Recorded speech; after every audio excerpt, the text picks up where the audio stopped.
7 trawlers from the 1970s and 80s have earned reputations most modern fishing vessels will never match. From boats that rammed Icelandic gunboats and shattered world earning records to vessels still working commercial waters over 50 years after launch, these aren't relics. They're proof that tougher steel and fearless crews built something the modern era struggles to replicate. We're counting down all 7, starting with a hull Sidewinder that turned confrontation into legend. Number 7. Arctic Corsair stands as Hull's last Sidewinder and a benchmark for what 1980s steel could endure. Launched in 1960 by Cook, Welton and Gemmell for the Boyd Line, this 191-foot trawler began as a conventional Sidewinder before adapting to changing times. In 1978, Arctic Corsair underwent a major conversion to midwater trawling, a move that reinforced her hull and updated her gear for deeper, more demanding catches. Rather than fade into obsolescence, she was laid up briefly in the early 1980s, then brought back in 1985 under Skipper Bernard Wharam, who oversaw another transformation. A return to Sidewinder fishing, a new Mearleys Monarch engine tuned for greater torque, and a fish-hold cooling system built to preserve 200 tons of catch. That same year, the vessel shattered world records, posting the highest earnings ever achieved by a side trawler across 5 consecutive 3-week trips, equivalent to £400,000 a year in today's terms. Yet Arctic Corsair's legend was forged not just in profit, but in confrontation. During the 1976 Cod Wars, she rammed the Icelandic gunboat Odinn, an act that left both vessels damaged and became a defining moment of the conflict. Arctic Corsair's ability to adapt, survive, and outperform newer ships set a standard for resilience, making her the opening benchmark for legendary trawlers of the era. Number 6. Valhalla III represents a different kind of legend, one built on design intelligence rather than dramatic headlines. Launched in 1982 at Campbelltown Shipyard for Eyemouth skipper Robert Veitch, this vessel followed the Campbelltown 80 blueprint, a style known for its resilience in the harsh North Sea. The boat's signature feature, a bright yellow whaleback and a full-deck shelter, offered both protection and a more efficient working space, setting it apart from exposed decks that dominated earlier fleets. Powered by a 575 horsepower Callison engine, Valhalla III combined modest size with a layout that made every inch count. Veitch's decision to commission this design marked a practical leap forward, replacing his earlier vessel of the same name and enabling safer, more stable operations during pair trawling runs.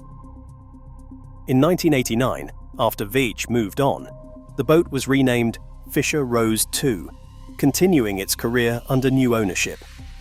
Valhalla III's story is one of quiet efficiency, a compact seiner whose stability and smart layout allowed it to outperform expectations in a demanding fishery. Number 5. Daisy Christian towers over the 1980s trawler landscape as a monument to scale and ambition. Originally launched in 1975 at Zaandam as the Dutch beamer Anna Margarita, the vessel underwent a dramatic transformation in 1982 when it was cut and lengthened by 18 feet, reaching an imposing 128 feet in length. This engineering overhaul did more than add deck space. It enabled the installation of 4 7-meter beam trawls across a 14-meter beam, pushing the limits of what a UK trawler could handle. After its sale to Brixham in 1984 and renaming under owner Quentin Ray, Daisy Christian shifted to the North Sea, working under skipper Len Featherstone on grounds that demanded both size and endurance. The vessel's operational profile marked it as a powerhouse in the beam trawl fishery, consistently delivering high-volume catches through the mid-1980s. Yet its legacy is defined by more than just performance. When the UK Soul Recovery Programme required the decommissioning of aging vessels, Daisy Christian became the largest UK boat ever scrapped under the scheme, a powerful symbol of an era's end and a reminder of how engineering ambition can leave a lasting mark on maritime history. Number 4. Glen Rushen represents the pinnacle of mid-life reinvention among 1980s trawlers. Built in 1973 by Richard Dunstan for J. Marr and Son, the vessel began as a whitefish stern trawler, but quickly demonstrated a capacity for transformation that set it apart from its peers. In 1979, a conversion at Karmøy, Norway, turned Glen Rushen into a multi-purpose purse, seiner and trawler, expanding its operational scope and making it one of the most adaptable boats in the Fleetwood fleet. The leadership of skipper Victor Buscini was central during these years, as he established Fleetwood as the vessel's main base and forged a pair trawling partnership with Glen Helen, Luneda and Jacinta. This collaboration allowed Glen Rushen to maximize efficiency, deploying coordinated twin-net strategies that boosted daily catches and reduced fuel use. The vessel's 1987 rebuild at Hull marked its most dramatic transformation, a 41-foot lengthening and the installation of a 2,346 horsepower Stork Workspore engine, which radically increased both power and capacity. This investment delivered a 30% increase in tonnage and a 40% rise in fuel efficiency, all at a fraction of the cost of a new build.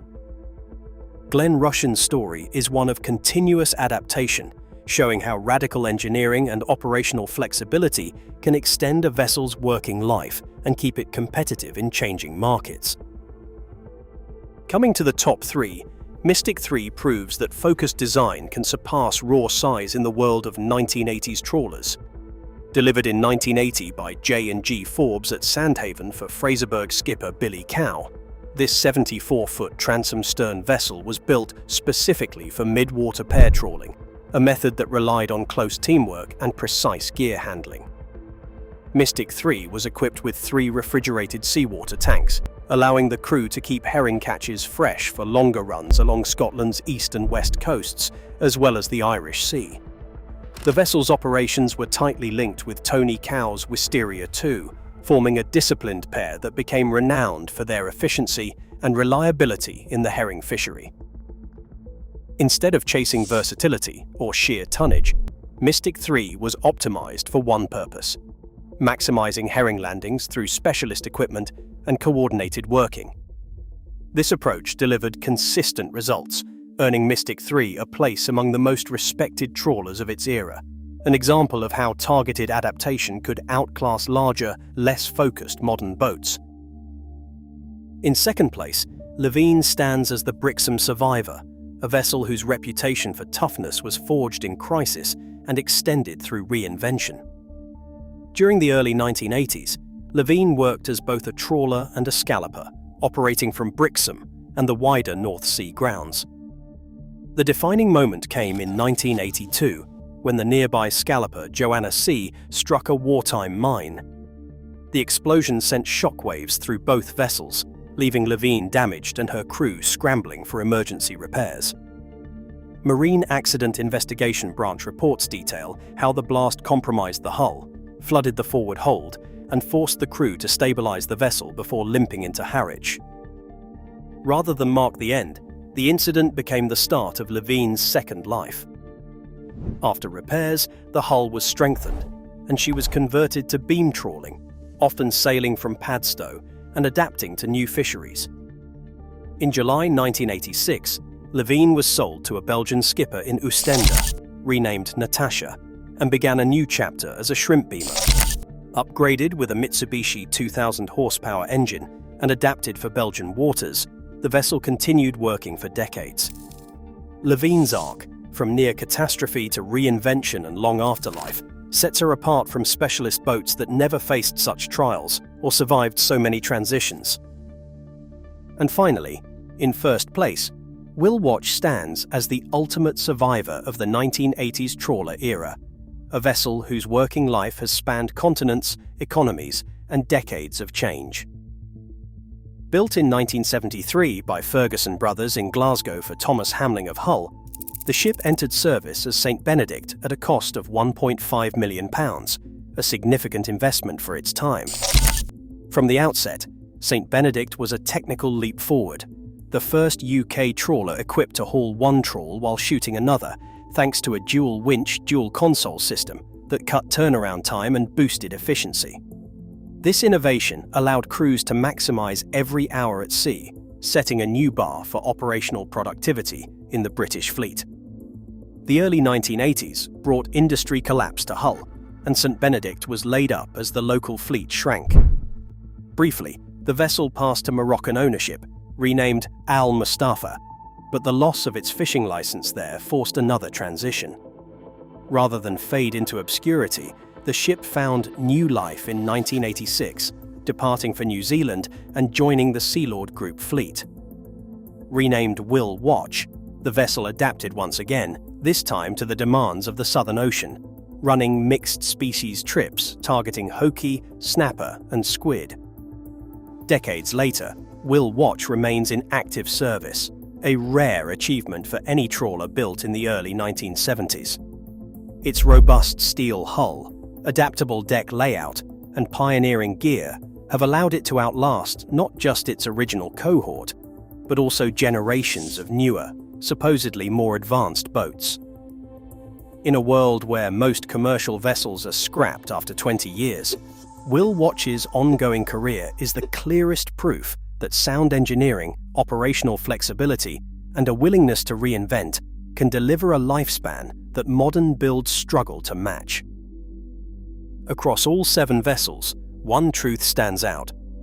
Real greatness in trawler design comes from adaptability, rugged engineering, and the will to endure. These ships prove that innovation isn't always about the newest tech, it's about lasting impact. Maritime legacy is built to survive, not just to impress.